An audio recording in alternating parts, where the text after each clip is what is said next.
Hey everybody, this video is going to be the changelog for payload Shore Leave A6, formerly known as payload prep up. Obviously, besides just the name change, in this update I added in a ton of the frontline assets with a heavy focus on the market and pub area. I started putting in some details down this alley and I really liked where it was going and I couldn't stop myself. I just kept adding signs and textures and shutters and in the awnings, and I got into the bar area, which I had this bar area planned for a while. And I finally had the assets for it, and I just wanted to put the tables in, and I started putting signs in and beer bottles, and a lot of this detailing is still just alpha blocking out. It's not that detailed. I just really wanted to use the props, and I was just having way too much fun with the frontline pack, so I just had to keep going with it. You can see a lot of the sandbags. They used to be just barriers. I had these sandbags measured out. It's one of the first props that had gone to the map, and I had them hidden in a viz group on the map itself for the big frontline reveal at some point, and I kept having to hide it. Whenever I worked on this map, I had to make sure that that viz group was hidden when I was streaming. Besides just the market area, I really had a lot of fun doing the beach. I've had these hedgehog, these little tank stopper barrier things planned out for a long time as well, and I'm glad I finally got to go in. And I did a major overhaul of this area too that I can discuss here in a bit. The barbed wire actually does damage you if you touch it, so I thought that was a really fun little touch. It doesn't do much damage, just a little small tick, but I figured it was a fun little hazard to have in there. The other big thing I did to the map is I finally retooled the opening area. I changed the cart path so it goes off to the side, and I broke up that major sight line that was going straight down the center to the front door of Blue Spawn. I was trying to give it a shot and trying to just let it ride out and see how it worked, but it did not work. It was a bad idea. It was worth a shot. I don't think it was a bad idea to leave it for so long, but ultimately I'm breaking up that sight line.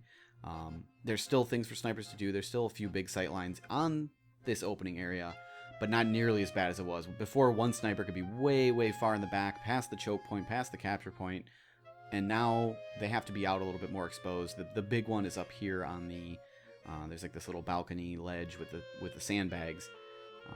But I feel like it's pretty well lit and it's pretty exposed. So I think it'll be a good sniper position now that isn't too overpowered. Also, with moving the cart path over, this brings it a little bit closer to Blue Spawn, which gives them a place to duck and hide in, which should hopefully make it a little bit easier to push out of this first opening area. Inside of Blue's first spawn, I also added this new route that comes up, which just is basically a way to give them another opportunity to get up without having to cross the big front door. Especially before, when it was real sniper heavy, there was a lot of problems where people would not be able to get to the left where it was a really strong place to push out of. So now this gives them that chance without having to expose themselves so much. Moving past the first capture zone, you'll see where I used to have a death pit is now a minefield. I've had the minefield idea planned, and the death pit was supposed to be a hazardous area to get air blasted into, and that's how I was testing it. It's not as big now, the hazard area. It's just kind of this little narrow section, and there's the fence off to one side, but I think it'll still be a pretty hazardous spot, and I really look forward to seeing somebody get air blasted in there, so please air blast somebody in there, because it's going to be hilarious to me. The next big change I made was I added this flank route to the left side of the alleyway going to the marketplace and the pub. I felt like it was really hard for Blue to push through here, and I felt like they didn't have nearly enough cover, and it was such a nasty choke point going through this narrow area.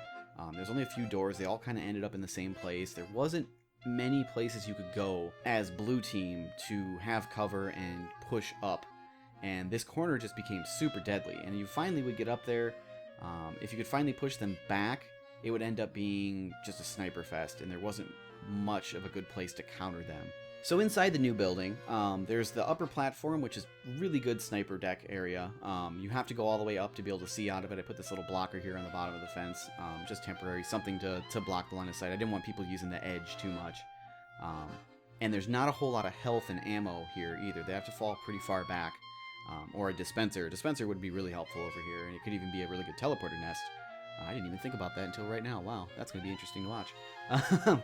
I'm learning something right now. But that should be a really good counter. This is a very sniper heavy area. That wasn't going to change, so I decided to give Blue a way to counter snipe. And this is the major sight line in the map. It is big. There will be some complaints, but I want it like this. I think it will be a good sight line. We broke up the first one. Snipers are not nearly as powerful on the map anymore, and this is their zone. Once you push past this capture point, there's not nearly as much sniping opportunities, so I think this is the bone that I'm throwing snipers, is this lane right here.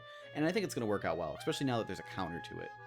And going down past the sniper area, there's actually a flank route that will let you go around the sniper sight line as an attacker on the map, and you can even push into the pub area or down to the cart path itself. And I think that's going to help a lot, because I think one of the big problems is you had no way to cross over here to get to this really strong point to push up. So the map might be a little bit flank heavy here, but there's so many different ways to counter. There's so many... I'm trying to turn the tide for blue a little bit more, because this was really hard to push before. So hopefully some of these changes will help.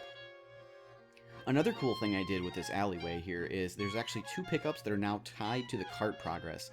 We have this really cool crate model and animation where it's this resupply crate falling from the sky. And once the cart gets to a certain point, which isn't marked right now, I don't know if I want to maybe in the future. I kind of feel like it's just a cool idea. So when the cart hits this point right here, you'll see that there's this parachute that falls with a crate. It drops, it opens up, and there's a health pack here. I removed the health pack from across the alley from where it was before. And what this is going to do is blue should have a lot of momentum right here, and as they push, they're getting resupplied by the health pack. And I think this is a really interesting twist that I haven't seen in TF2 before, and it really fits the theme. So I'm excited to see how this works out. There's also an ammo pack up here, which I don't feel like it's going to be as game-changing. Well, as soon as you go around this corner, this ammo pack right here falls. But it's worth a shot. I think it's worth experimenting with, and maybe further in the map I can add some more, depending on how well this works out. I also did add more cover to the sniper alley here. It's a big, long slog.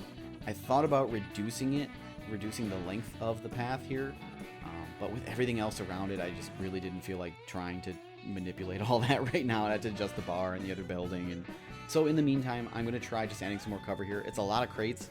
It's the level design trope of putting crates in your map. So I probably went a little overboard. We'll probably change it to some other stuff later on, but I just wanted to add cover, and we'll see how this plays out. Past this capture point, moving on to the third capture, there was always these doors that would open up here once you captured the point.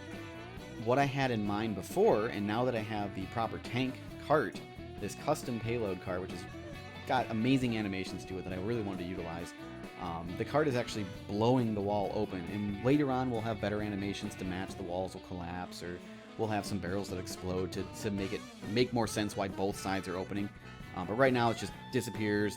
I had some barrels hidden behind some of the explosive barrels from the frontline pack to give it the sound and the particle, and there's some chunks left over. It doesn't look the best right now, but it can kill you if you're too close, so that was the general idea. And then for the finale, instead of the payload cart blowing up, as we're not pushing a bomb, we're pushing a tank, I have some placeholder animations set up where it's shooting forward and there's an explosion in the distance. In the future, we're going to have a really cool finale where it's probably shooting off into the skybox and something is exploding in the distance, and that was the goal of the entire map, was to shoot this target where you didn't have access to before. But right now, we just have some temporary animations and particles in place, and I think it looks cool. I really like this animation. I really like this card. It's an amazing card. And last, I changed the skybox to something custom from the frontline pack, and I changed the ambient lighting to match. This lighting is a little bit brighter than it was before.